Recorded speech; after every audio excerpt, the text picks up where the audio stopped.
Oke, bisa lihat absen ya. Bisa lah. Bisa, Pak. Yang manual siapa tadi? HP-nya yang HP-nya iPhone 8 853, Pak. berapa? 853. Terus 08 satu 851, Pak. terus 0865, Pak. ya. 0830. Next. 0862. Sorry. 0854, Pak. 0825, Pak. Berapa? 0825, Pak. Next. 655, Pak.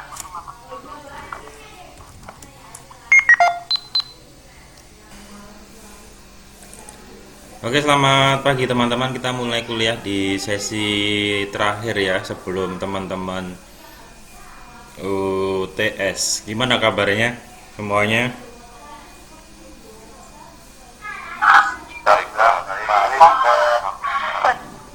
Baik ya, ada yang ODP nih. Ada, Pak. Pulang kampung kemana?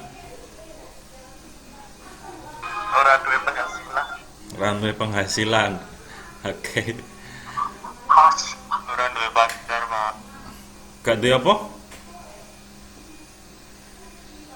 Oke, aku bisa di sesi ini aku hanya mau review dari pertemuan kita di awal sampai kemarin sebelum libur Paskah ya. Jadi saya ingin mereview kembali. Tujuannya review ini singkat aja dan saya membuka sesi tanya jawab atau kemudian saya minta teman-teman ada yang mau review untuk perwakilan.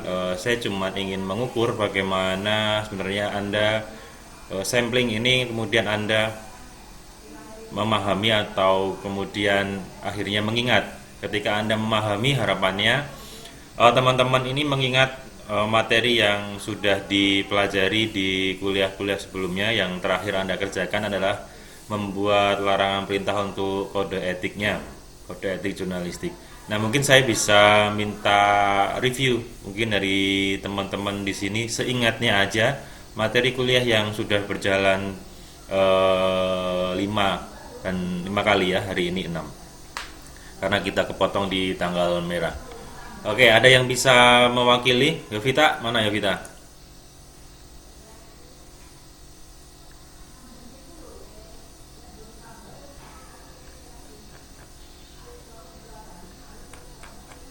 Yuk,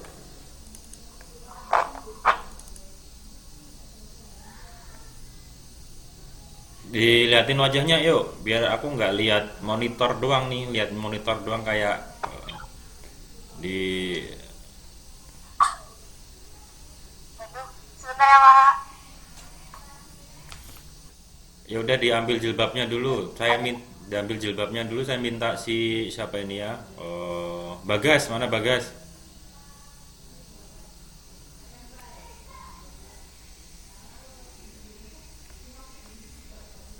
Maka siapa, Pak?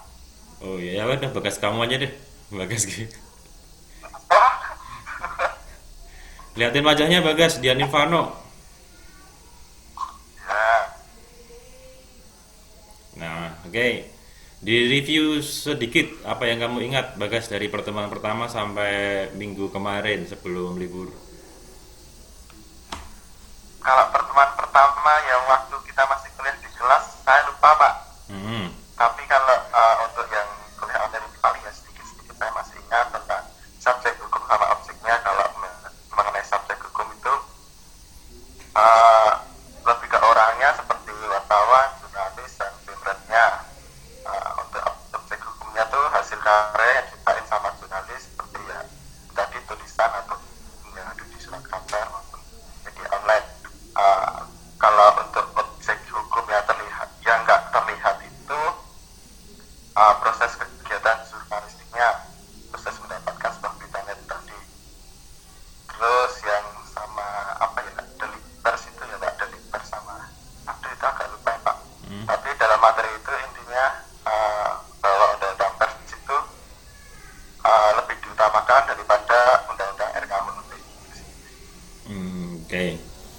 kasus terakhir yang diingat yang saya contohkan, Kasusnya Tommy Tommy. yang Tempo itu bukan. Heeh. Itu gimana ceritanya hingga akhirnya menang di MA? Karena apa ya? Ya intinya itu kenapa itu sampai MA Tommy-nya melaporkan gitu kalau nggak salah. Tapi itu didasari sama itu tadi bukan pakai UU Pers tapi lebih ke RKUHP. Nah, makanya itu tadi jurnalisnya agak batal dikasusin gitu. Tapi ketika ada sub MA malah itu dicabut atau nggak jadi itunya laporannya karena ya itu tadi tidak melanggar KIJ itu tadi kode etik jurnalistik Apa yang tidak dilanggar? itu sih Pak. MA pandangannya. Eh, apa ya itu sih Pak yang katanya pencemaran nama baik itu bukan ya Mm-mm. kayaknya itu Pak. Dan kemudian MA meloloskannya dan mencabut menghapus tuntutan di Pengadilan Negeri sama Jakarta itu atas dasar kode etik yang mana? Kode etik pasal 7 Soal ya Pak, soal apa ya narasumber kayaknya penolakan iya kayaknya lupa ya Pak oke, ya kayaknya paham 75 nilainya ya. siap. Berarti kelas online lebih kena dong daripada kelas offline, Bagas. Ya iya sih Pak dikit Kelas offline-nya lupa. Oke, lupa ya Pak beneran. sehat. Terima kasih. Nanti saya review lagi. Untuk Yovita, mana tadi udah ambil jilbab?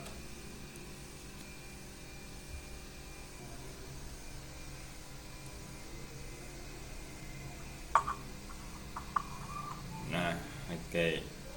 Bisa ditegasin tadi si Bagas sudah menyampaikan hampir persis yang disampaikan di kelas ya.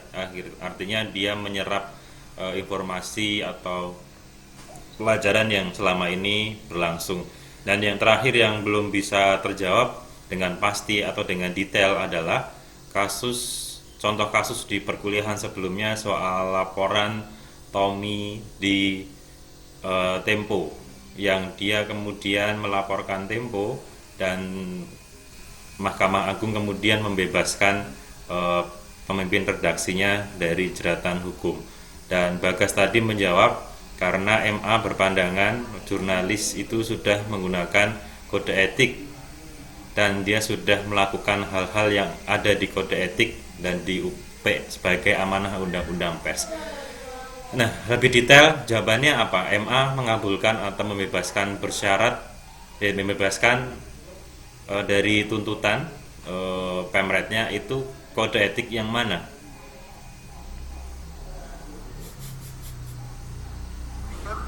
Ya, kode etik yang mana? Ya, MA berpandang. Ya, kode etiknya itu kan banyak dalam KIJ. Nah, itu kemudian poin utamanya yang dipakai dasar sama Mahkamah Agung itu yang mana? Kode etik yang mana?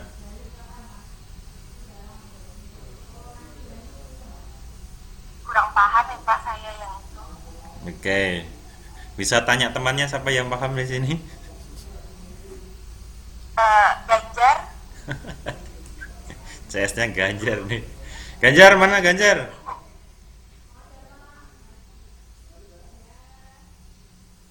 Ditinggal kemana nih? Ganjar? Iya Pak Wajahnya liatin. Pokoknya benar Pak. kalau menjawab harus dilihatin mukanya. Oke siap.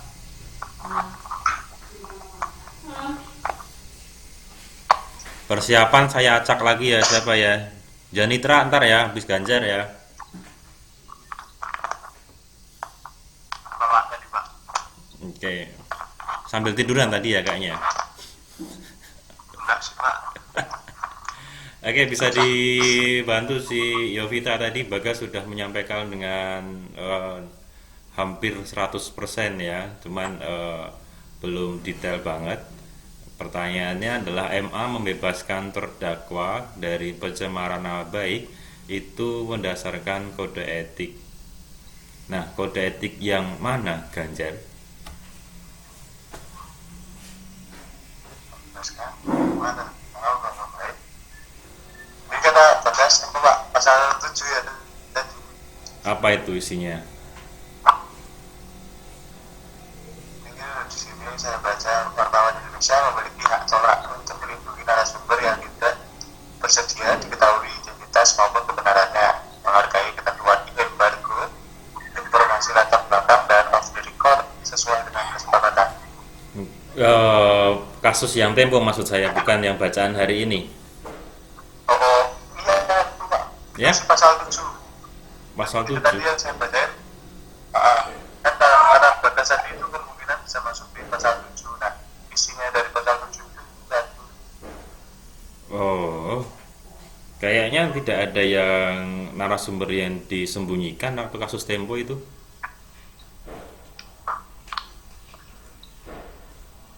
Tidak ada ya. Oh, Berarti bukan pasal 7 Pak, saya yang salah. pasal berapa, Bagas? Eh, Nah, lupa ya Pak, itu masuk ke pasal berapa. Oke, tapi soal Saya apa? baca lagi. Tapi yang soal apa, Bagas? Bagas, liatin wajahnya lagi. Mana Pak? Berarti pasal berapa? Atau klausal tentang apa? Kalau nggak ingat nomor pasalnya. Bentar Pak, saya boleh baca pasalnya dulu kan? Ya, boleh lah. Nanti kan ujian juga open, silahkan dibaca semua.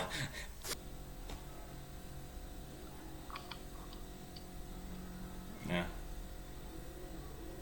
oke, Bagas Satrio Aji bisa dibantu. Kalau seingat saya tuh, Oh, oh iya Pak, jadi kalau seingat saya tuh Mahkamah Agung menyambut tuntutannya tuh gara-gara Tempo mengeluarkan bukti bahwa apa ada sambungan telepon dari wartawannya ke si Tom itu. Jadi si Tom itu menerima telepon dari si wartawannya. Jadi dia dibebaskan karena itu kalau nggak salah. terus Jadi selain ada itu, bukti kalau Tom itu menyampaikannya secara langsung gitu loh, Pak. Tapi kalau pasalnya berapa saya lupa. selain itu, Itu sih yang saya ingat. selain itu ada hak yang digunakan oleh media sudah dipakai sama narasumber. Hak apa kira-kira itu?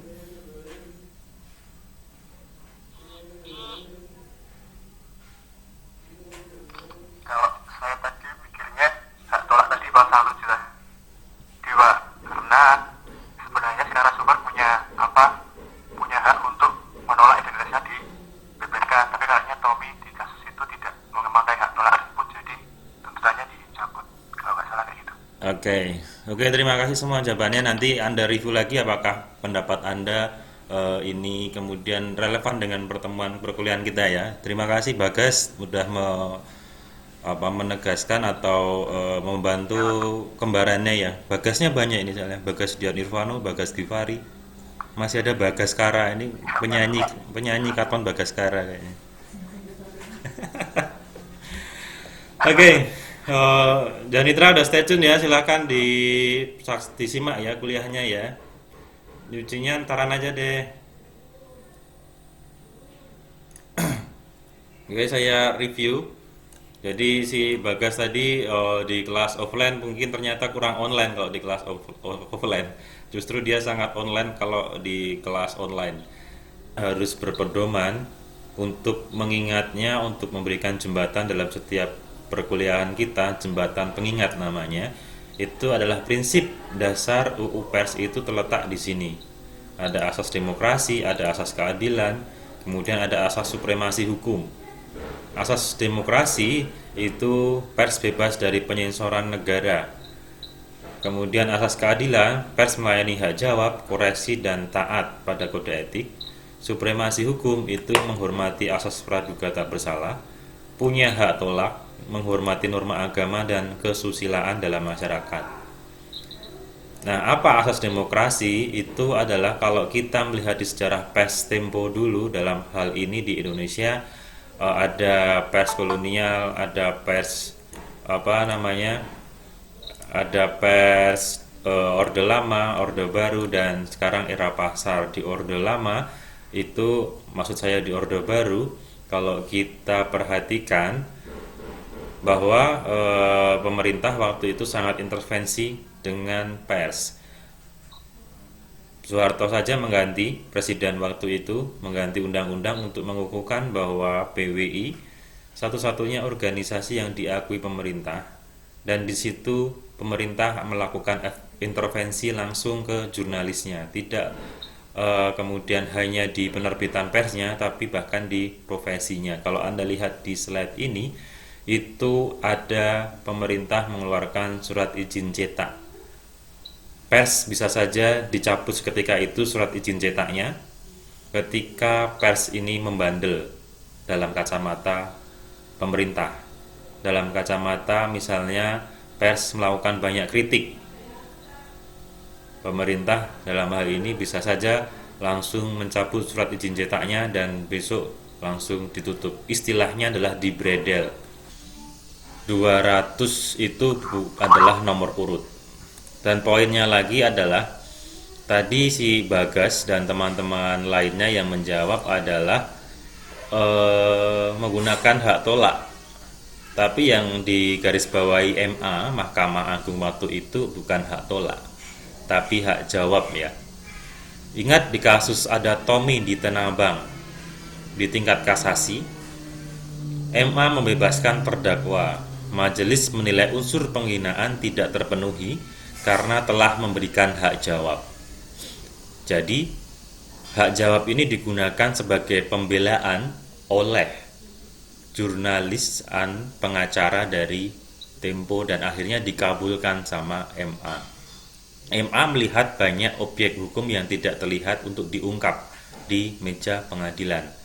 Namun Majelis Hukum MA, Majelis Hukum Mahkamah Agung itu memberikan standing point bahwa Tommy itu sebenarnya sudah diberikan hak jawab oleh Tempo, tapi kenapa masih melaporkan ke meja pengadilan. Akhirnya MA membebaskan terdakwa dari semua tuntutan, semua vonis yang ada di pengadilan negeri dan pengadilan tinggi. Jadi poinnya adalah di hak jawab. Kemudian pertanyaannya, waktu itu Bagas juga memang sempat tanya, hak tolak itu seperti apa sih Pak? Itu kemudian kembali ke asas ini. Di sini ada supremasi hukum. Jadi dia masuk di poin asas supremasi hukum. Hak tolak itu sudah saya sampaikan dengan mengupload materi di Classroom. Detailnya Anda bisa membacanya di sana. Namun poin-poin yang ingin saya hadirkan di sini adalah soal bagaimana penggunaan hak tolak. Lihat kode etik pasal 7 itu tadi, bahwa wartawan Indonesia itu memiliki hak tolak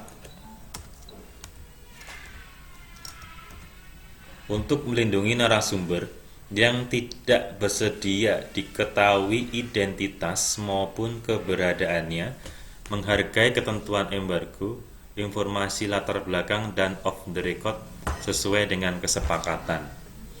Bagaimana pelaksanaannya adalah kemudian nanti ada di slide bawahnya, tapi kode hak tolak ini diatur di kode etik dan kemudian di UU Pers juga ada penjelasannya. Dalam pertanggungjawaban pemberitaan di depan hukum, wartawan mempunyai hak tolak. Itu bagaimana? Pertanyaannya adalah ketika kita melihat slide ini, melindungi narasumber. Narasumber yang seperti apa? Anda bisa membacanya di slide. Terutama di situ menyangkut kepentingan umum. Kemudian yang selanjutnya adalah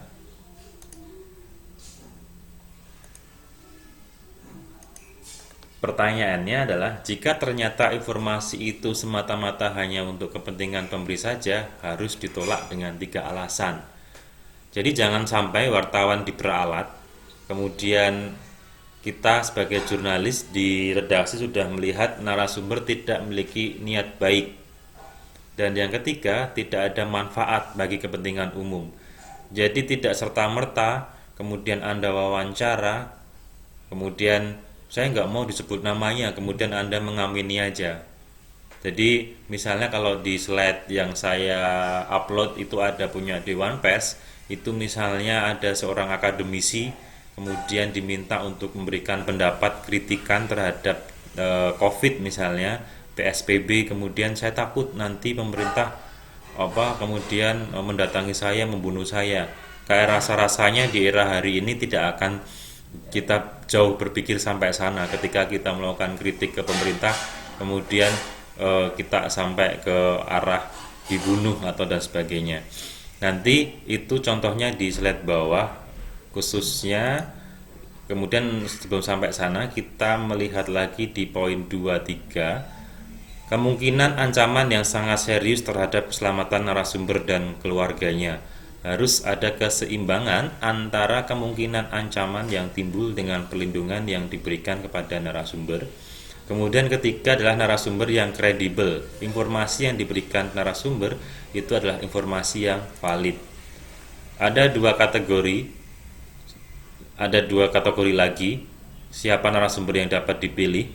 Itu silahkan Anda nanti baca link yang sudah dibagikan di Classroom. Tapi yang kemudian ingin saya highlight adalah praktek ini banyak ditemukan dalam praktek jurnalisme investigasi. Ketika Anda membeli majalah Tempo, di sana akan banyak sumber anonim. Karena ketika kita memberitakan dengan vulgar, narasumber ini bisa jadi nyawanya terancam. Misalnya inilah kasus-kasus yang membutuhkan data untuk membongkar sebuah konspirasi, misalnya konspirasi antara misalnya pemerintah dengan perusahaan swasta, dalam hal ini minyak misalnya, untuk membuka keterkaitan bagaimana siapa yang diuntungkan politisi, siapa yang diuntungkan di sisi eksekutor. Satu-satunya yang tahu adalah orang yang di situ notabene bisa jadi terancam nyawanya, itu bisa dilindungi. Ada satu lagi yang harus diingat di situ adalah soal pasal 4 ayat 4 yang tadi saya jelaskan di atas. Hak tolak selain di kode etik diterjemahkan juga sebelumnya memang di UU Pers. Jadi UU Pers ini kan memang menjadi undang-undang umum, maksud saya undang-undang khusus yang dia mengatur soal jalannya kegiatan jurnalistik, tapi kemudian diterjemahkan lagi di kode etik. Nah, di UU Pers ini sudah ada bahwa mana tadi? Dalam mempertanggungjawabkan pemberitaan di depan hukum, wartawan mempunyai hak tolak. Ini harus dipahami dulu untuk sampai ke sini. Pasal 4 ini biasanya terjadi pada kasus whistleblower dan justice kolaborator. Anda bisa membacanya di sini, di slide yang sudah saya upload tadi. Siapa yang dimaksud whistleblower dan siapa yang disebut justice kolaborator. Satu saja penjelasannya, whistleblower adalah pihak yang mengetahui dan melaporkan tindak pidana tertentu, tapi dia bukan pelaku kejahatan yang dilaporkannya. Kemudian Dewan Pers menjawab, bagaimana misalnya Anda sebagai jurnalis, Anda mendapatkan informan yang sangat kredibel, kemudian polisi memanggil Anda untuk memintai keterangan kepada Anda agar membuka siapa narasumber itu.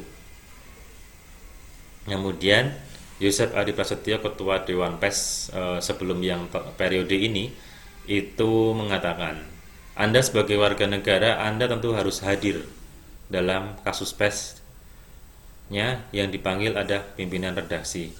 Lalu si penyidik akan tanya, bagaimana badan Anda dalam kondisi sehat? Iya. Apakah Anda tahu maksud keterangan Anda? Tahu pasti kedatangannya. Namun ketika ditanya siapa pelakunya, saya ingin menggunakan pasal 4 ayat 4 soal hak tolak. Itu kenapa? Karena berdasarkan data kasus LBH Pers, tidak sedikit para whistleblower ini yang kemudian dijebloskan ke dalam jeruji besi karena dianggap mencemarkan nama baik terlapor. Jadi hingga hari ini itu tidak ada undang-undang yang atau regulasi yang memberikan perlindungan bagi whistleblower. Jadi kenapa pers perlu melindungi informannya adalah karena niat dari pers itu adalah niat bersama untuk memberikan hak informasi, tapi juga tidak merugikan atau tidak membuat narasumber itu justru dalam keadaan yang terpuruk atau dirugikan. Itu whistleblower. Nah, itu Anda dapat lihat lagi apakah kemudian hak tolak itu bisa gugur. Itu Anda bisa buka-buka di sini. Dewan Pers juga mengatakan bahwa hak tolak itu bisa gugur ketika itu menyangkut keselamatan bersama. Misalnya, whistleblower itu adalah atau justice collaborator itu harus diungkap. Misalnya karena menyangkut keselamatan bersama, dalam hal ini contoh aja, misalnya wartawan itu memiliki whistleblower, dia tahu skema besar rencana pemboman atau aksi teroris di Indonesia dan lokasinya sudah jelas di mana. Itu wartawan secara etis kemudian dia harus sadar bahwa informasi yang disampaikan ini hanya menguntungkan eksklusivitas perusahaan medianya saja, tapi bisa jadi banyak nyawa yang akan melayang ketika tidak menyampaikan informasi yang dibutuhkan oleh penegak hukum. Jadi gradasinya akan sangat terlihat di situ. Sekiranya ini bisa menjawab detail pertanyaan Bagas 2 minggu lalu, Bagas yang tadi awal menjawab ya. Dan kemudian tadi beberapa teman-teman juga menjawab menggunakan MA menggunakan hak tolak pasal 7. Tapi penjelasan pasal 7 tidak kemudian digunakan oleh MA dalam kasus Tommy di Tanabang. Nah, masih ada satu perkuliahan yang sebenarnya itu adalah Anda kemudian membedah lagi undang-undang, tapi sekiranya Anda sudah tahu bagaimana cara membedah regulasi, itu adalah di Undang-Undang Penyiaran. Saya sarankan tetap untuk membacanya dan kemudian Anda paham di mana ada perintah dan larangannya. Yang itu semua nanti harapannya apapun case-nya Anda bisa menggunakannya atau Anda bisa mengidentifikasi mana yang termasuk perintah, mana yang itu dilarang, atau kemudian di situ ada hal yang dibolehkan menurut atau yang diamanahkan oleh Undang-Undang Penyiaran. Jadi ini nanti akan didetailkan di setelah UTS, tapi Anda sudah disarankan sebelum UTS sudah membaca di Undang-Undang Penyiaran. Itu sekiranya review di perkuliahan kita di sesi akhir ini sebelum UTS. Jadi saya harap seperti Bagas tadi, walaupun online ternyata dia malah konektivitasnya tinggi ya daripada di offline. Dia jujur nggak lupa Pak gitu tadi. Oke, sekiranya itu mungkin saya bisa menanyakan kembali Bagas, Ganjar, gimana Anda bisa mengidentifikasi kesalahan jawaban Anda tadi ya? Bisa. Ya, Pak. Saya tutup perkuliahannya. Terima kasih dan salam sehat. Semoga kita dipertemukan secara fisik dengan kondisi yang sehat juga. Amin ya. Amin. Amin, Pak. Amin. Oke, terima kasih. Dadah, selamat pagi dan selamat beraktivitas kembali ya. Oke, Pak.